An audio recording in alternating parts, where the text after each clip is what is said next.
My name is Richard Blackwood, and for 37 years, I lived as one of the most successful and ruthlessly arrogant men in New York's financial district. I built an empire worth over $200 million through real estate investments, technology startups, and strategic business acquisitions that made me both feared and respected in Manhattan's elite circles. But this story isn't about my financial success. It's about how a single photograph destroyed everything I thought I knew about myself and taught me the most humbling lesson of my life. I owned a penthouse on the Upper East Side that was featured in Architectural Digest twice, a Hamptons estate that hosted some of the most exclusive parties on the East Coast, and a lifestyle that most people could only dream of. I drove a different luxury car each day of the week, wore suits that cost more than most people's monthly salaries, and treated everyone around me as if they existed solely to serve my needs and inflate my ego. My arrogance wasn't just financial, it was deeply personal. I believed that wealth was a direct indicator of a person's worth, intelligence, and value to society. In my mind, poor people were poor because they lacked ambition, intelligence, or the moral character necessary to succeed. I had convinced myself that my success was entirely self-made, that I had climbed from nothing to everything through pure talent and determination. This toxic worldview extended to how I treated my employees, business partners, and especially the service staff who worked in my various properties. I saw them as interchangeable, disposable, and fundamentally inferior to people like me who had made something of themselves. I was particularly cruel to housekeepers, maintenance workers, and anyone whose job involved manual labor, viewing them as evidence of what happened when people didn't apply themselves properly to life. That it was this attitude that led to my treatment of Elena Rodriguez, a 58-year-old woman who had been working as a housekeeper in my penthouse for almost 3 years. Elena was a small, quiet woman with graying hair, calloused hands, and a gentle demeanor that I interpreted as weakness. She spoke with a slight accent that I found annoying, and she had a habit of humming softly while she worked that I considered unprofessional and irritating. Elena arrived every Tuesday and Friday at exactly 7 a.m. to clean my 4,000-square-foot penthouse. She was meticulous in her work, never broke anything, never stole anything, and never complained about the increasingly unreasonable demands I placed on her. She cleaned every surface until it gleamed, organized my belongings with careful attention to detail, and somehow managed to complete tasks that should have taken 8 hours in just 6 hours, allowing me to pay her less while getting superior results. But instead of appreciating her dedication and skill, I treated Elena with casual cruelty that I now recognize as absolutely inexcusable. I would deliberately leave messes for her to clean up, scatter papers across my desk just to watch her carefully reorganize them, and make snide comments about her appearance, her accent, and what I perceived as her station in life. Elena, I would say with barely concealed contempt, make sure you don't touch the artwork with those rough hands of yours. Some of those pieces are worth more than you'll make in your entire lifetime. Or I would comment on her clothing. Elena, that uniform makes you look even more like the help than usual. Maybe you should invest in something that doesn't make you look so poor. My cruelest comments were about her intelligence and background. Elena, I don't expect you to understand the importance of the documents on my desk, but try not to move them around too much. I know organization isn't something they teach in whatever school you attended. Elena never responded to these insults with anger or defensiveness. She would simply nod quietly, say yes, Mr. Blackwood, and continue with her work. Her calm acceptance of my abuse only made me more contemptuous, as I interpreted her silence as confirmation that she knew her place in the social hierarchy and accepted that people like me were naturally superior to people like her. What I didn't realize at the time was that Elena's quiet dignity in the face of my cruelty was actually a sign of incredible strength and character. She needed the job to support her family, and she was willing to endure my abuse because the pay was better than most housekeeping positions in Manhattan. She had responsibilities and people depending on her that were more important than her personal pride or comfort. Elena had been working for me for almost 3 years when the incident occurred that would change everything. It was a Friday in late October 2019, and I was preparing for a weekend trip to my Hamptons estate where I was hosting a business dinner for potential investors in my latest real estate venture. I was particularly stressed because this deal represented a potential $50 million profit, and I needed everything to be perfect. I had been especially cruel to Elena that morning, criticizing everything from the way she folded my shirts to the speed at which she was cleaning my bathroom. Elena, I don't have all day for you to perfect your little cleaning routine. I have important business to attend to, unlike some people who seem content to spend their lives scrubbing other people's toilets. Elena had simply nodded and continued working, but I noticed that her hands were shaking slightly as she organized my closet. At the time, I attributed this to nervousness about my criticism, and it gave me a perverse sense of satisfaction to know that I could affect her so deeply. As I was packing for my trip, I realized I needed some important financial documents that I kept in a safe hidden behind a painting in my study. The safe contained not just business documents, but also personal papers, jewelry, and family heirlooms that I had inherited from my parents after their deaths in a car accident. When I was 25, I had rarely looked through the personal items in the safe since storing them there over a decade earlier. My parents' deaths had been traumatic, and I had dealt with my grief by throwing myself into building my business empire and avoiding anything that reminded me of my family or my past. The safe contained their jewelry, some legal documents, and a collection of family photographs that I had never been able to bring myself to display, or even look through properly. As I searched through the business documents, my hand accidentally knocked over a small wooden box that contained the family photographs. The box fell to the floor, spilling dozens of old pictures across the Persian rug in my study. Annoyed by the mess and pressed for time, I began gathering the photographs quickly, intending to stuff them back into the box without really looking at them. But one photograph caught my eye and stopped me cold. It was a picture I had never seen before, or at least had never paid attention to. The photograph was old, probably from the 1960s based on the clothing and color quality, and it showed a family gathering of some kind. There were about 15 people in the picture, all dressed in their best clothes, standing in front of what looked like a modest house with a small garden. What made me freeze was that I recognized several faces in the photograph. There was my father, looking young and handsome, probably in his early 20s. There was my grandmother, whom I remembered from my childhood. And there, standing next to my father with her arm around a young woman I didn't recognize, was someone who looked exactly like Elena, but that was impossible. Elena was my housekeeper, a woman I had assumed came from poverty and had no connection to my family or my world. Yet the woman in this photograph, who appeared to be in her 20s, had Elena's exact facial features, her same gentle eyes, and even the same slight smile that I had seen Elena give when she thought I wasn't looking. I stared at the photograph for several minutes, trying to make sense of what I was seeing. The woman in the picture was clearly related to the other people in the photograph, who were obviously my family members. She was standing in a position that suggested she belonged there, that she was part of the family gathering, not a servant or outsider. My hands were shaking as I turned the photograph over, hoping to find some kind of identification or date that would help me understand what I was looking at. In faded blue ink, someone had written, Rodriguez Blackwood Family Reunion, 1967. Maria Elena Rodriguez and James Blackwood Engagement Celebration. The words hit me like a physical blow. Maria Elena Rodriguez. Elena's full name was Maria Elena Rodriguez, and James Blackwood was my father's name. I sat down heavily in my leather chair, staring at the photograph and trying to process what this meant. The woman in the picture wasn't just someone who looked like Elena, it was Elena, 52 years younger, celebrating her engagement to my father, but that was impossible. My father had married my mother, Catherine Blackwood, in 1968. I had seen their wedding photographs, their marriage certificate, and had grown up knowing the story of how they met at a charity gala in Manhattan and fell in love over their shared interest in art and literature. Yet here was photographic evidence that my father had been engaged to someone else in 1967, someone who looked exactly like the woman who had been cleaning my house for 3 years while I treated her with contempt and cruelty.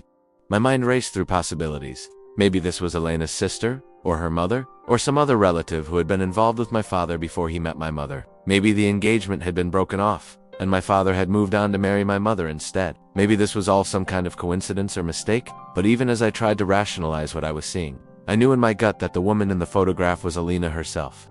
The facial features were too exact, the resemblance too perfect, for it to be anyone else. Somehow, impossibly, my housekeeper Elena had been engaged to my father 52 years ago. I heard Elena's footsteps in the hallway outside my study, and panic flooded through me. How could I face her knowing what I had just discovered? How could I look at this woman I had been treating like dirt and ask her about her relationship with my father? What did this photograph mean about my family, my history, and everything I thought I knew about my life? Mr. Blackwood, Elena's voice came from the doorway. I've finished with the bedroom and bathroom. Would you like me to clean the study before I leave? I looked up at her, this small, quiet woman I had been tormenting for years, and for the first time really saw her face. Now that I was looking for it, I could see traces of the young woman from the photograph in her features. The same gentle eyes, the same delicate bone structure, the same quiet dignity that I had mistaken for weakness. Elena, I said, my voice hoarse with shock, I need to ask you something.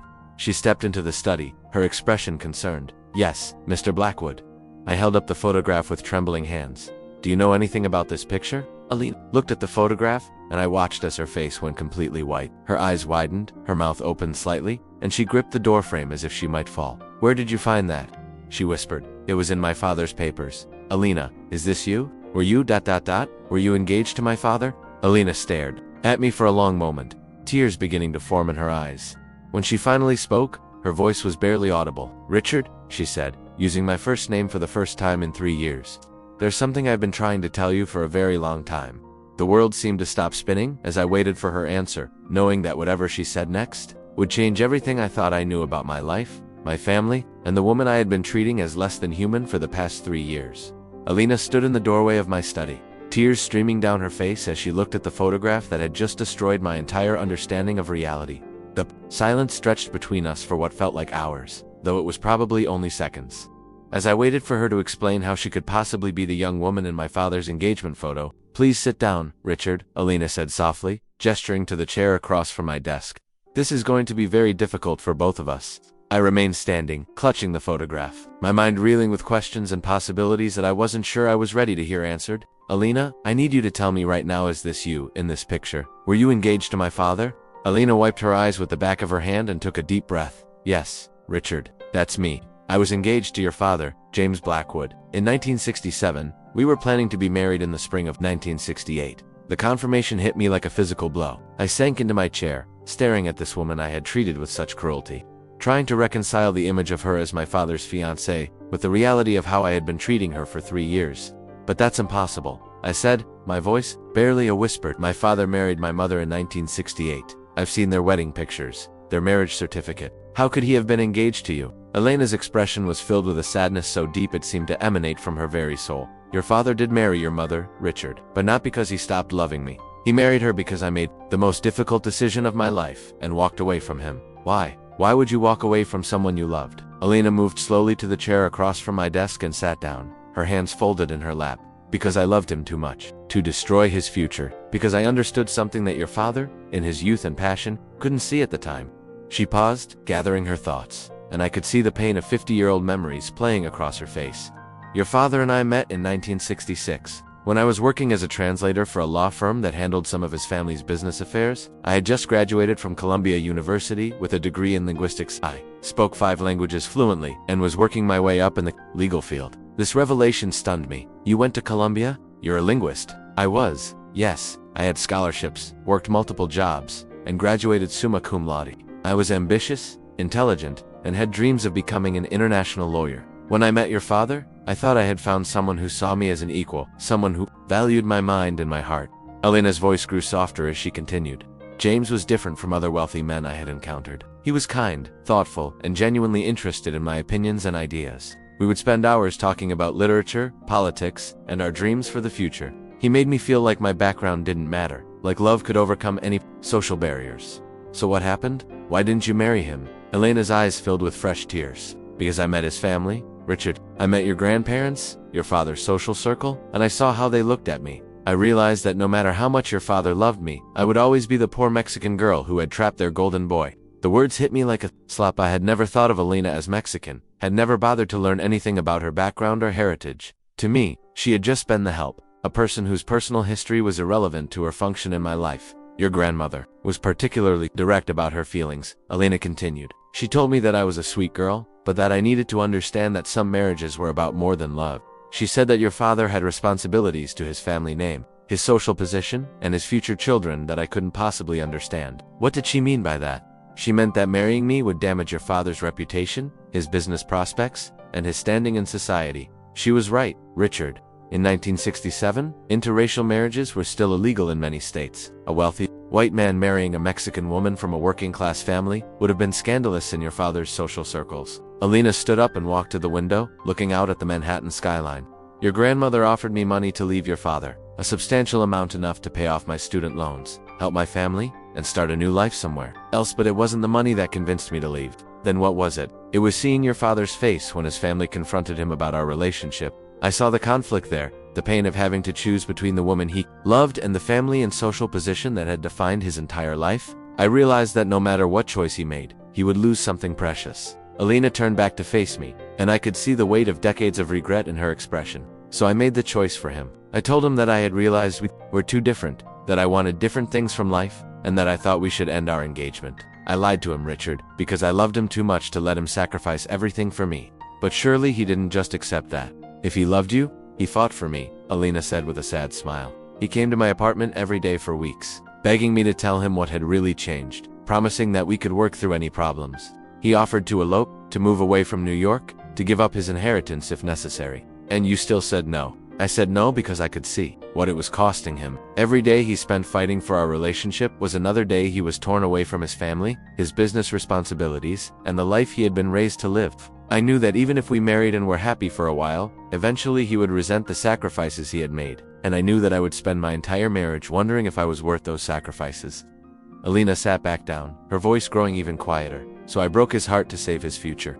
I told him I had met someone else, that I was moving away, and that he should forget about me and find someone more suitable. It was the cruelest thing I've ever done, and the most loving. What happened after that? I left New York for 2 years. I moved to California, worked for a law firm in Los Angeles, and tried to build a new life. I heard through mutual acquaintances that your father had started dating your mother about 6 months after I left. They were married in 1968, were born in 1970. The timeline was starting to make sense, but I still had so many questions. Elena, if you were a successful linguist with a law degree, how did you end up working as a housekeeper? Elena's expression grew even sadder. Life, Richard. Life happened. I came back to New York in 1970 because my mother was dying. I took care of her for 2 years, using up my savings and putting my career on hold. After she died, I tried to get back into the legal field, but I had been out of the workforce for too long. The connections I had made were gone, and starting over in my 30s was much harder than I had anticipated. But surely with your education, Richard, you have to understand that it was a different time for women, especially women of color. The legal profession was still very much an old boys' club. I was older, I had gaps in my resume, and I didn't have family connections or wealth to fall back on. I took whatever work I could find to support myself. Elena paused, and I could see her gathering courage for what came next. I got married in 1975 to a good man named Carlos Rodriguez. He was a construction worker, kind and hardworking, and he loved me despite my past. We had a daughter together, Sophia, and for a while I was happy being a wife and mother. But Carlos was injured on a job site in 1985 and couldn't work anymore. I became the sole breadwinner for our family. What kind of work did you do? Whatever I could find. I worked in restaurants, cleaned offices, did translation work when I could get it. When Carlos died in 1995, I was left to raise Sophia alone and pay for his medical bills. Housekeeping paid better than most jobs available to me, and it was steady work. I was beginning to understand the trajectory of Elena's life, but I still didn't understand how she had ended up working for me specifically. Elena, how did you know who I was when you started working here? Did you know I was James Blackwood's son? Elena nodded slowly.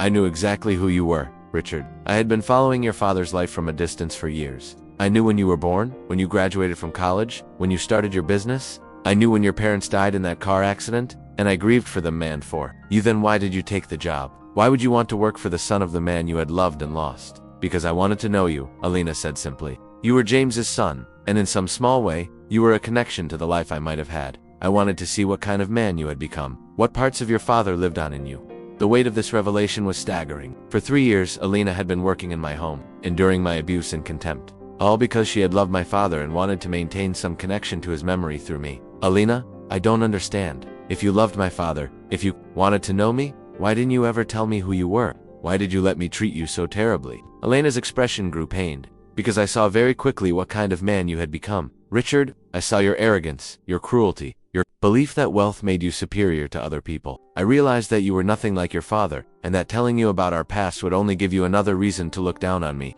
Her words stung because they were true. I had become exactly the kind of person who would have looked down on Elena's relationship with my father, who would have seen it as evidence of her trying to climb above her station. Your father was kind, Richard. He was generous and thoughtful and treated everyone with respect regardless of their social position. He would be heartbroken to see the man you've become. The truth of her words hit me like a physical blow. I thought about all the cruel things I had said to Elena, all the ways I had belittled and humiliated her, never knowing that she was the woman my father had loved enough to want to marry. Elena, I'm so sorry. I had no idea. I never would have. Wouldn't you? Elena asked quietly. Richard, if I had told you 3 years ago that I was your father's former fiancé, would you have treated me differently? Or would you have seen it as confirmation that I was someone who had tried to use your father for his money? I wanted to say that I would have treated her differently, but I knew she was right. 3 years ago, I would have assumed that Elena was a gold digger who had tried to trap my father, and I probably would have treated her even worse. Why are you telling me this now? I asked. Because I can't watch you become more like the people who destroyed our relationship, Elena said. Your father was a good man who was corrupted by the belief that social class and wealth determined a person's worth. I loved him, but I also saw how that corruption ate away at his kindness and compassion. I won't watch the same thing happen to his son. Elena stood up and walked toward the door. I'll finish cleaning, and then I'll leave. I don't think I can continue working here, Richard. Not now that you know the truth. Wait, I called after her. Elena, please don't go. I need to understand more. I need to know about my father, about what he was really like. Elena paused in the doorway. Your father was the love of my life, Richard, but he was also a man who let fear and social pressure override his heart. I hope you can learn from his mistakes before it's too late for you. As Elena left the room, I sat alone with the photograph that had changed everything, trying to process the fact that the woman I had been treating as less than human was the person my father had loved most in the world, and wondering what kind of man I had become that I could treat anyone, let alone someone with Elena's dignity and grace, with such casual cruelty. The revelation that Elena was my father's former fiancée was just the beginning. As I would soon discover, there were even more shocking truths about my family, my past, and my connection to Elena that would force me to confront everything I thought I knew about myself and the people I loved. I spent the rest of that Friday in a state of shock, unable to concentrate on my business trip or anything else. The photograph of Elena and my father sat on my desk like an accusation, forcing me to confront not just the cruelty of my behavior toward her, but the fundamental emptiness of the man I had become. I canceled my Hamptons trip, called off the business dinner, and spent the weekend alone in my penthouse, trying to process the revelation that had shattered my understanding of my family and myself. By Monday morning, I had made a decision. I needed to know the complete truth about Elena's relationship with my father, and I needed to understand how I had become so different from the man she described, the kind, generous person my father had apparently been before social pressure and family expectations corrupted him. I called Elena's phone number, which I had only used once before to change her schedule. She answered on the third ring, her voice cautious and formal. Hello, Mr. Blackwood. Elena, please, I need to talk to you. Can you come to the penthouse today? Not to work, just to talk. I'll pay you for your time, and I promise I won't treat you the way I have been. There was a long pause. Richard, I don't think that's a good idea. What happened on Friday changed things between us. I think it's better if I find other employment. Please, Elena, I need to understand. I need to know about my father, about what really happened between you two, and I need to apologize properly for how I've treated you. Another pause. I'll come at 2 o'clock. But Richard, this doesn't mean I'm coming back to work for you. Some things can't be undone. When Elena arrived that afternoon, she looked different somehow. She wasn't wearing her usual cleaning uniform, but instead, a simple but elegant dress that reminded me of the young woman in the photograph. Her hair was styled differently, and she carried herself with a dignity that I was finally able to recognize and appreciate. Thank you for coming, I said, gesturing for her to sit in the living room rather than standing in the foyer like a servant. Can I get you coffee? Tea? Anything? Coffee would be nice, Elena said, sitting carefully on the edge of my expensive sofa as I prepared coffee in my kitchen, something I had never done while Elena was in the house. Always expecting her to serve me, I realized how little I knew about this woman who had been in my life for 3 years. I didn't know how she liked her coffee, what her interests were, or anything about her life outside of my penthouse. Elena, I said, returning with 2 cups, I've been thinking about what you told me on Friday, and I have so many questions. But first, I need to apologize. The way I've treated you for the past 3 years has been inexcusable. I was cruel, arrogant, and completely wrong about who you are and what you deserve. Elena accepted the coffee with a small nod. Thank you, Richard. That means something to me. I need to understand something. You said my father was kind and generous, but that social pressure corrupted him. What did you mean by that? Elena sipped her coffee thoughtfully. When I first met your father, he was genuinely interested in people regardless of their background. He would talk to janitors and CEOs with the same respect and curiosity. He valued intelligence, kindness, and integrity over wealth or social position. What changed? His family's constant pressure to conform to their expectations. Every time he showed kindness to someone they considered beneath him, they would criticize him for being naive or inappropriate. Gradually, he started to internalize their values. He began to believe that his family's wealth and position made them inherently superior to other people. Elena set down her coffee cup and looked directly at me. By the time I left him, he was starting to become someone I didn't recognize. Someone who looked down on people like my family, who saw poverty as a moral failing rather than a circumstance. I realized that even if we had married, he would have eventually come to see me as beneath him. But you said he fought for you. If he was becoming that person, why would he have done that? Because he loved me. Richard, but love isn't always enough to overcome deeply ingrained prejudices and social conditioning. I could see the conflict in him, the man who loved me fighting against the man his family was shaping him to become. I knew that eventually, one of those men would win, and I was afraid it wouldn't be the one who could love someone like me. I thought about my own transformation from whatever I had been as a young man into the arrogant, cruel person I had become. Elena, do you think I'm like him? Like what he became? Elena studied my face for a long moment. You're worse, Richard. Your father at least had the excuse of being young and impressionable when his family shaped his values.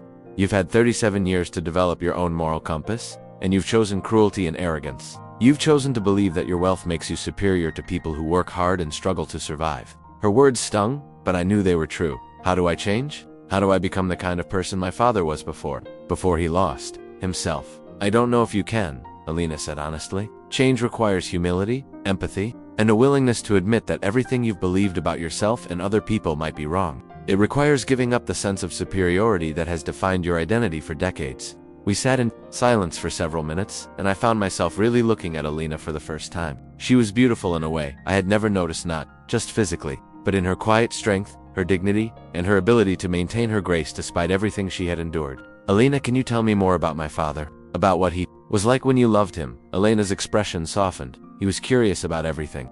He would ask me about my family, my culture, my dreams. He wanted to learn Spanish so he could talk to my parents. He read books about Mexican history because he wanted to understand where I came from. He sounds nothing like the man I remember. By the time you were old enough to form memories of him, he had already become someone else. The pressures of business, social expectations, and maintaining his family's position had changed him. But the man I fell in love with was kind, thoughtful, and genuinely interested in making the world better. Elena paused, then continued. He used to volunteer at a literacy program in East Harlem. He would spend Saturday mornings teaching adults to read, and he never told anyone in his social circle about it because he knew they would think it was beneath him. This revelation shocked me. I had never known my father to do any volunteer work or show interest in helping people less fortunate than himself. What happened to that part of him? His family convinced him that charity work should be limited to writing checks to appropriate organizations. They told him that direct service was inappropriate for someone of his position, that it sent the wrong message about his social status. I thought about my own attitude toward charity, writing large checks to prestigious organizations, primarily for the tax benefits and social recognition, never considering actually helping people directly. Elena, I need to ask you something, and I want you to be completely honest. Do you think there's any hope for me? Any chance that I could become a better person? Elena looked at me for a long time before answering. Richard, 3 days ago, I would have said no. But the fact that you're asking that question, the fact that you're sitting here having this conversation, instead of dismissing everything I've told you, suggests that maybe there's still some part of your father's better nature in you. What would I need to do? You would need to start by understanding that your wealth doesn't make you better than anyone else. You would need to learn to see people like me, people who work service jobs, people who struggle financially as human beings with the same dignity, intelligence, and worth that you have. Elena stood up and walked to the window, looking out. At the city below, you would need to use your privilege and resources to help people instead of just accumulating more wealth and status. And you would need to learn humility, not just the performance of humility. Would you help me? Would you teach me how to be better? Elena turned back to me, and I could see tears in her eyes. Richard, I'm 58 years old. I've spent the last 25 years working jobs that were beneath my education and abilities because I made choices based on love and family obligations. I've endured your cruelty for 3 years because I hoped to see some trace of your father's goodness in you. And did you see any trace of it? Until Friday? No. But today, Today I see a man who might be capable of change. The question is whether you're willing to do the hard work required. Over the following weeks, Elena became my teacher in ways I had never expected. She didn't return to work as my housekeeper, but she agreed to meet with me regularly to help me understand how to become a better person. She introduced me to her daughter, Sophia, a brilliant lawyer who had graduated from Harvard Law School and was working for a nonprofit organization that provided legal services to immigrants. Through Sophia, I learned about Elena's real story. She had sacrificed her career to care for her dying mother, how she had worked multiple jobs to put Sophia through school, and how she had endured years of financial struggle with grace and determination. I learned that Elena spoke 6 languages fluently, had published academic papers on linguistics, and had been offered a position at the United Nations that she had turned down to care for her family. I also learned about the broader community of people like Elena, educated, talented individuals who had been forced into service jobs by circumstances, discrimination, or family obligations. I began to understand that my assumptions about people based on their employment were not just wrong, but actively harmful. Elena helped me start volunteering at the same literacy program where my father had once worked. At first I was awkward and condescending, but gradually I learned to listen to the students' stories and see them as individuals with complex lives and experiences. I met a former engineer from El Salvador who was learning English to get his credentials recognized, a single mother who was getting her GED while working 2 jobs, and a retired factory worker who had never learned to read but was determined to read bedtime stories to his grandchildren. Through these experiences, I began to understand what Elena had meant about humility and empathy. I started to see how my wealth and privilege had insulated me from understanding the real struggles that most people faced, and how my arrogance had blinded me to the intelligence, strength, and dignity of people I had dismissed as inferior. 6 months after finding that photograph, I made a decision that would have been unthinkable to the man I had been. I liquidated a significant portion of my investment portfolio and established a foundation focused on providing educational opportunities and job training for immigrants and working-class adults. I asked Elena to serve as the foundation's director, offering her a salary that reflected her education and abilities rather than society's devaluation of her work. Richard, Elena said when I made the offer, "Are you sure about this? Running a foundation is very different from managing investments." "I'm sure," I replied, "and I'm sure that you're the right person to lead it. You understand both the challenges that people face and the potential that exists when people are given real opportunities." Elena accepted the position, and over the next 2 years, our foundation helped hundreds of people access education, job training, and career opportunities that had previously been out of reach. I learned more about leadership, compassion, and real success during those 2 years than I had in the previous 37 years of my life. But the most important change was in my relationship with Elena herself. As we worked together, I came to understand why my father had fallen in love with her. She was brilliant, compassionate, and possessed a strength of character that I had never encountered in my wealthy social circles. She challenged me intellectually, called me out when I slipped back into old patterns of thinking, and gradually helped me become someone I could actually respect. One evening, as we were reviewing applications for the Foundation Scholarship program, I found myself watching Elena as she carefully read through a young woman's essay about her dreams of becoming a doctor, despite growing up in poverty. "Elena," I said, "I need to tell you something." She looked up from the application. "What is it, Richard?" "I think I'm falling in love with you." Elena set down the papers and looked at me with an expression I couldn't read. "Richard, you can't. Be serious." "I am serious. I know it's complicated. I know our history makes it strange, but I can't deny what I'm feeling. You've changed my life, Elena. You've made me a better person, and I can't imagine my future without you in it." Elena was quiet for a long time. "Richard, I cared for your father deeply, but I was young then. I'm a different person now, and so are you. What you're feeling might be gratitude, or admiration, or even a kind of transference because of my connection to your father. It's not any of those things," I said. "It's love.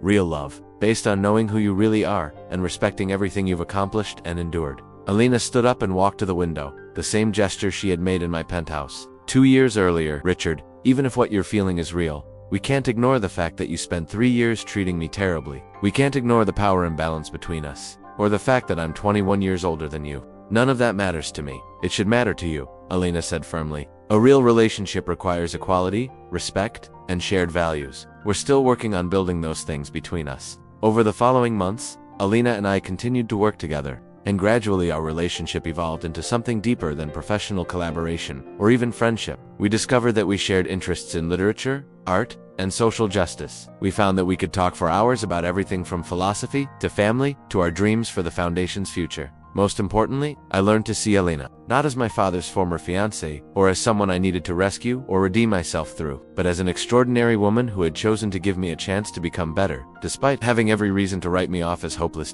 2 years after I first told Elena I loved her, I asked her to marry me, not in my penthouse surrounded by luxury, but in the community garden where our foundation held its graduation ceremonies, surrounded by the people whose lives we had worked together to change. "Elena Rodriguez," I said, kneeling in the dirt among the tomato plants and sunflowers, "will you marry me? Not because of who your father was or who I used to be, but because of who we are together and who we can become." Elena looked down at me with tears in her eyes and a smile that reminded me of the young woman in that photograph from 1967. "Yes, Richard, I'll marry you." We were married 6 months later in a ceremony that would have horrified the man I used to be. Instead of an exclusive venue filled with wealthy guests, we held our wedding in the community center where our foundation operated, surrounded by the students, volunteers, and community members who had become our real family. As I watched Elena walk down the aisle in a simple but elegant dress, I thought about the photograph that had started this journey. I thought about my father and the choices he had made, the love he had lost, and the man he might have been if he had been braver. I thought about the man I had been 3 years earlier, arrogant,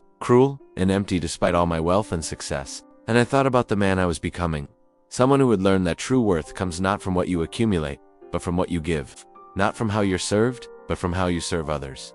Elena and I have been married for 5 years now, and our foundation has grown into one of the most effective educational nonprofits in New York. We've helped thousands of people access opportunities that have changed their lives, and in doing so, we've continued to change ourselves. Sometimes, I wonder what would have happened if I had never found that photograph. If I had continued treating Elena with contempt and cruelty until she finally quit and disappeared from my life, I would have remained the empty, arrogant man I was, accumulating wealth but never understanding what it meant to be truly rich. The photograph that revealed our family bond? didn't just show me Elena's connection to my father, it showed me the possibility of becoming the man my father might have been if he had chosen love over social expectations, courage over conformity, and service over selfishness. Elena saved me from becoming a man who would have died wealthy but unloved, successful but empty, powerful but ultimately meaningless. She taught me that the most important bonds we form are not those we inherit, but those we choose to build through our actions, our choices, and our commitment to becoming better than we were. The millionaire who mocked the maid learned that family isn't just about blood or social position, it's about love, respect, and the willingness to see the extraordinary in the ordinary, the sacred in the everyday, and the possibility for redemption in even the most broken of hearts. The end. Legal disclaimer. This story is completely fictional and was created for entertainment purposes. Any resemblance to real people, living or deceased, or actual events is purely coincidental.